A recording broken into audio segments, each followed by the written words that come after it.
Marty Howard. I'm here with West Texas Bug in his studio trying to put a step-by-step together. He's actually teaching me how to do this, so I'm learning things as we go through as I tie this fly, and it's pretty cool to be here. Before we get started, I just want to go over the materials that we're going to be using to create this fly. The hook is a moonlit 1x strong, 3x long streamer hook. This is an awesome hook, works really good for this type of fly. We're going to be using two different colors of fox, both brown and white. Tail and collar materials are going to be taken from a orange and yellow saddle, and then the wing is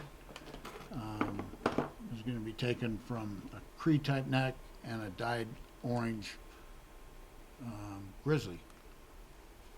The body's going to be lagartune, fine oval or large oval tinsel. And so those are the materials. Might as well just get started. Let's get working on this bug. All right. So the first step is to attach the thread to the hook. And what I'm going to do, I'm going to start here right at the point of the hook with just a couple turns. I know there's a lot of tiers out there that feel the need to do a full thread underbody, but that's not necessary on what we're doing here with this fly today. The less thread as you begin this fly, the best. It's better to have less thread because you don't want to create any bulges or bulk because of the body material that we're going to use on this. So the first step of this fly is to attach a tail. And what I'm going to do is I'm just going to take a saddle hackle in yellow, and it can be out of a bag or off a neck, whatever you want to do, it doesn't matter. And I'm going to use the fibers or the barbs off this feather to create the tail. And what I do is I stand them up to a 90 degree off the stem, and then I'll pinch it and then pull them off the stem. And what this does is it gives you a really straight edge on your tail. Okay, so we're going to add yellow and orange for the tail. So I've got my yellow ready. We're going to put that in and pull any stragglers out. I want this tail just to be poking out the bend. You know, there's nothing really to gauge here. Maybe the gap of the hook, you know, take a gap of the hook and extend it out the bend, and then just one or two good firm securing wraps.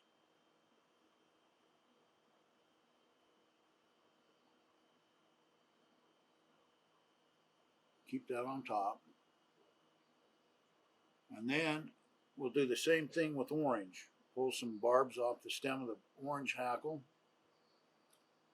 and put that right on top of the yellow.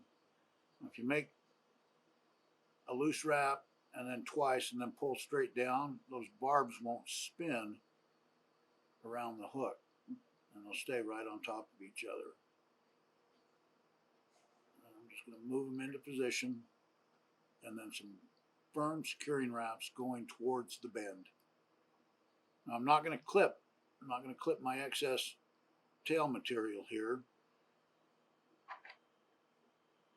like you'd think you'd come in and just clip it right here. No, I'm going to leave it long, but I will put just a slight angled cut on it right there. So now when my thread comes forward, I'll have a good taper on the body.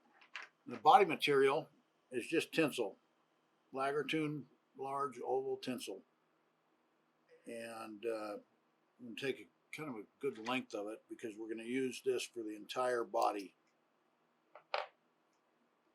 I'm going to slide that in on the back side of the hook, and that'll hold it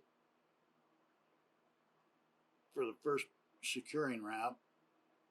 And then I'm just going to start forward after I've got that caught, and I'm going to watch, and as you see, as I start to go forward here, those materials will start to spin around the hook. You got to correct that and bring them back so that that tinsel is on the side and the tail tag ends are right on top. and then just keep correcting that. Your wraps don't have to be perfect along here, but they have to be firm. Securing that down, and each time something rolls out of place, I'll just bring it back and tighten it down. Make sure I get those little stubby ends and work my thread all the way almost to the eye. Now don't crowd the eye because we're going to have a couple things going on at the front here with some collars and some different materials, but then you can go ahead and clip your excess. Now if you've got a couple little loose ends, a cauterizer is an awesome tool to come back in here now and just kind of clean things up a little bit to make sure that they're not going to poke out of our body material. So now the body on this fly, this streamer that we're working on right here, is going to be all tinsel. I'm just going to take my time and make sure that that first turn is covering everything, and then I'm going to just bring it up, wrapping forward, butting each turn tightly against the last so that there's no gaps. And this body right here, it's old and traditional. Tinsel bodies were a very traditional body material to build a streamer, but it serves a purpose. Number one, there's no bulk on this body, and bulk holds up the fly from sinking. So if I was to tie a bunch of material on there like semi-seal or some other material, that bulk actually creates friction as it's trying to sink. And so by using a tinsel body, number one, I'm getting a little bit of flash into the fly, but two, I'm also adding a little bit of weight. This Lagartune tinsel is actually metallic. It's made out of metal, and so it will add some weight to your fly. So that slim body, the weight of the metallic tinsel, actually produces a pretty sinkable fly. It's got a really good sink rate. Now that I'm at the front, I can just go ahead and clip my tag end of the tinsel, and I'm ready to go on to the next step. And the next step is to add some white fox, just standard white fox.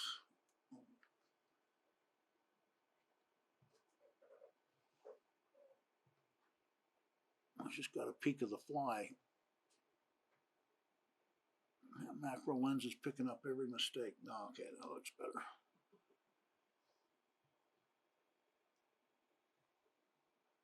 That's the way I like it, right there. Okay, and then our next step is to add some fox, and let's move this up a little bit. So I'm just gonna move it up in the frame just a little bit so you can see this underbody a little bit better. So hang on while I reposition that. That might be a little too tall.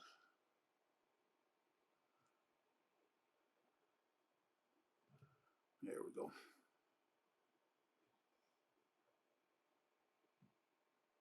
All right.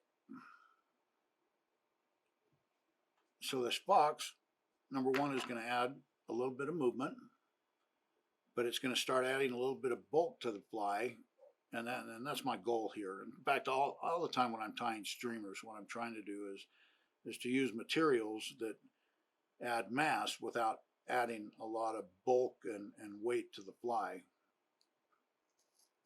And this just a clip of fox, and then I'll hold it by the tips and pull all the under fur out, so you've got just guard hairs. And then I'll take a look and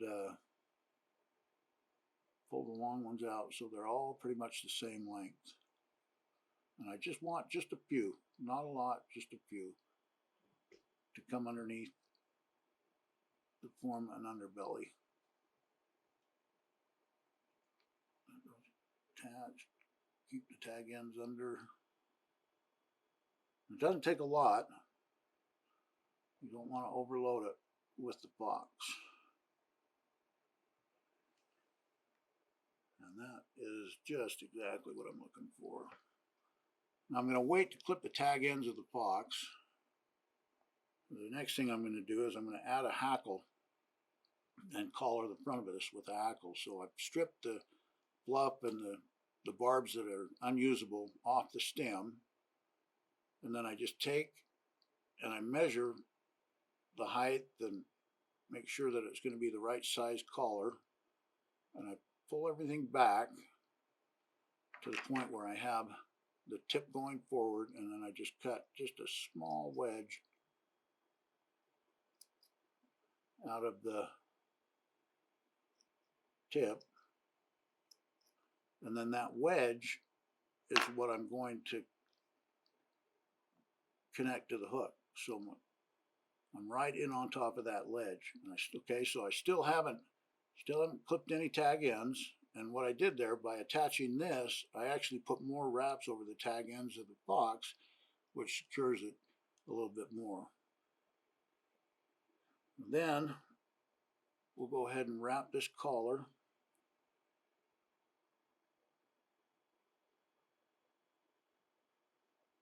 Well, I'll get rid of those tag ends now.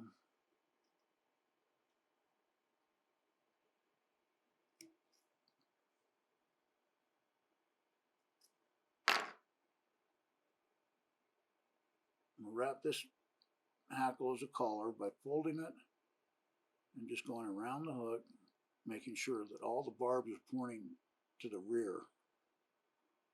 Whoop. Not enough grip. So I'll just, now I've made a mistake there, and it happens. I mean, you get through a fly perfectly, you're on top of the game. But I made that mistake, so instead of adding more thread, I'll take that thread off, reattach my hackle,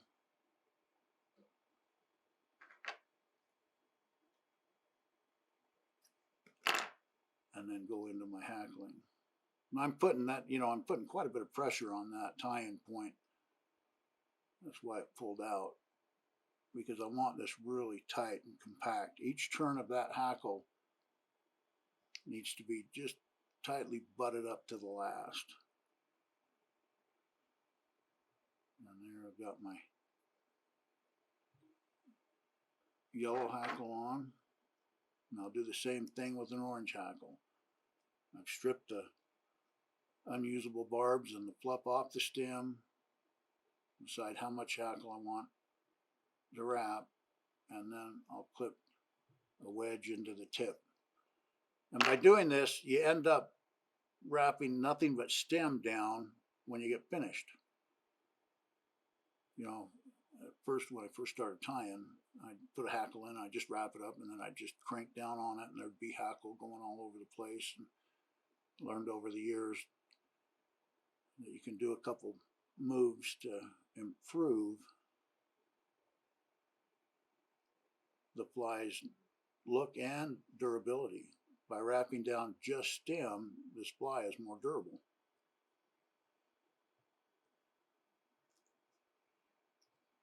I've got my stem in there, give it a good tug, a couple good securing wraps, and we've got our collar. Now, next, we're going to put a wing on this thing.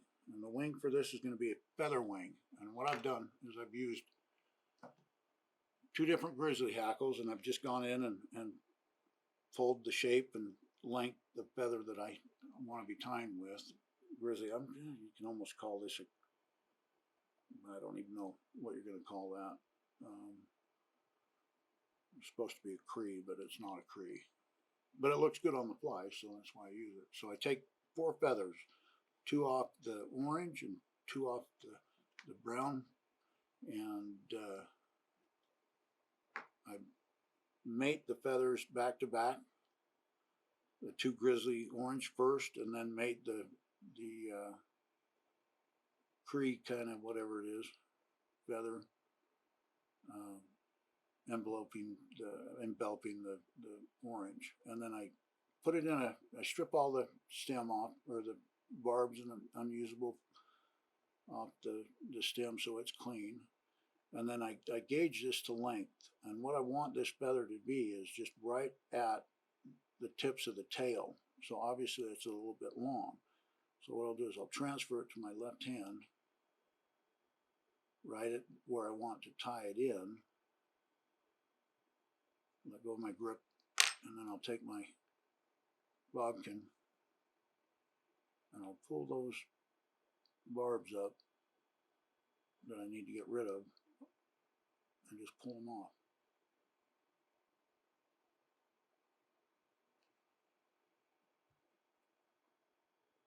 So now I've got this clean stem. I'll put it back in just to make sure. What you want those 4 stems to be right in line. The feather that's facing me, the 2 in the middle, you want them just right in line, so that when we go to tie this down on the hook, they sit just perfectly. And that way you don't get a turn. You know, one of the hardest things to do is to set one of these old classic feather wings. Number one, because you get it set in there and it sticks straight up. You're going, well, crap, that doesn't look good. And obviously, it's going to fish just fine, but you want it to look good in your fly box. So what I'll do is I'll take that feather and I'll hit it with a hair dryer and just put a natural curve in the feather so that when I set it, it curves over the top of the hook.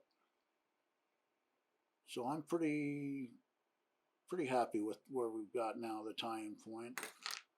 You can also, to get this to set just right, you can put a bend in the stem by just pinching just as hard as you can and then pushing down to start that bend, so that when you do secure it in the hook, it will hold over the top of the hook and not stick straight up. Okay, so we've got our wing. It's all prepared. It's ready to go in. And here we go. We're going to grab a hold of this and we're going to pinch right at the tie-in point just as hard as we can. And don't let go of that pinch. That pinch has just got to be there. If you let go, this won't work. Then I'm going to clip the tag ends. Get rid of this tag end too. And I'm going to stick them through the eye of the fly. And this is just to keep them straight.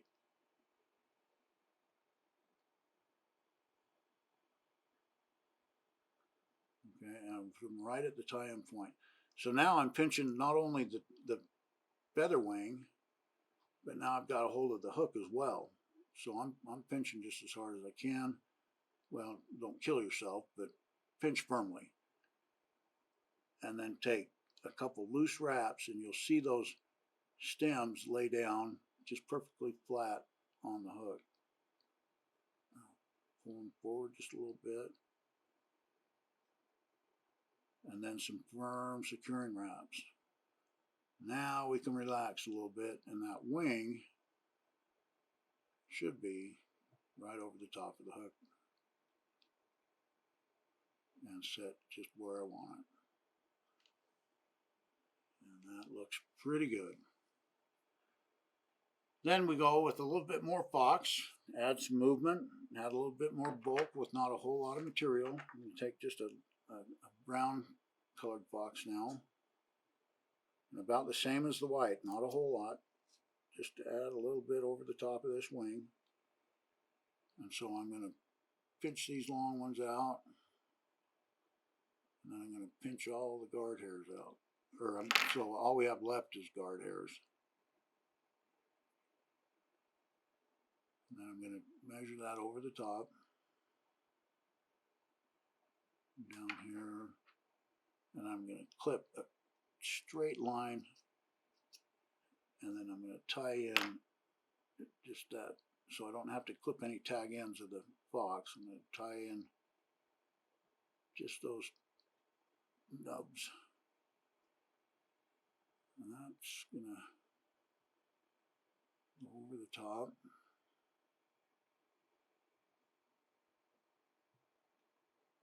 That's our bottom.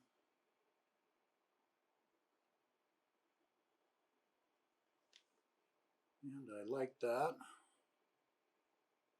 And so the last thing we're going to do is we're going to put some jungle cock eyes on this. And this isn't necessary. This step is, you do not have to do this. These necks are actually really expensive, though they have come down in price over the years, but they are expensive. It adds a little bit to the fly. I'm not sure it adds all that to how productive the fly is going to be, so it's optional. So what I do is I'll just pluck 2 small eyes, and then I'll mate those so that they're back to back. And this move right here was an accident. I was trying to set some jungle cock eyes, and I was struggling. I was trying to get them both the same, and going back and forth, and just really having a hard time getting them to look the way that I wanted them to look. And I was pinching them just like we did the wing. I was pinching them, and when I pulled them off, both of them were stuck, one to each, my forefinger and my thumb. And I thought, well, crap, that worked pretty good. Why don't we just do that? So I get a little bit of moisture on my finger and thumb, and then I'll just take and pinch those 2 feathers, and then when I pull them apart, they're right stuck on my thumb together to where I can now just pinch them down to the hook, right where I want to set them, and take a couple securing wraps, and they should, I know on this side it's set perfect. On the back side it's a little high, but doable. I'll stick with that. Then we're done. All we have to do now is build up a small head. I'll bring these stems back up.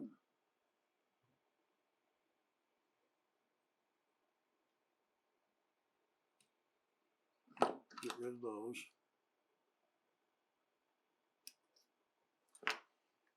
I'll take my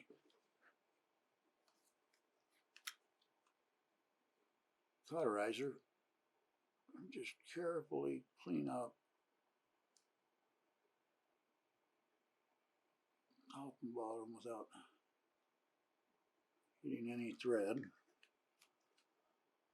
And then just build a nice head, whip finish.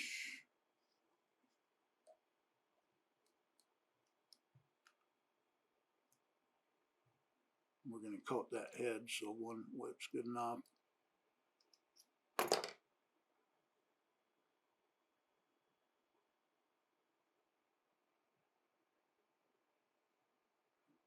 And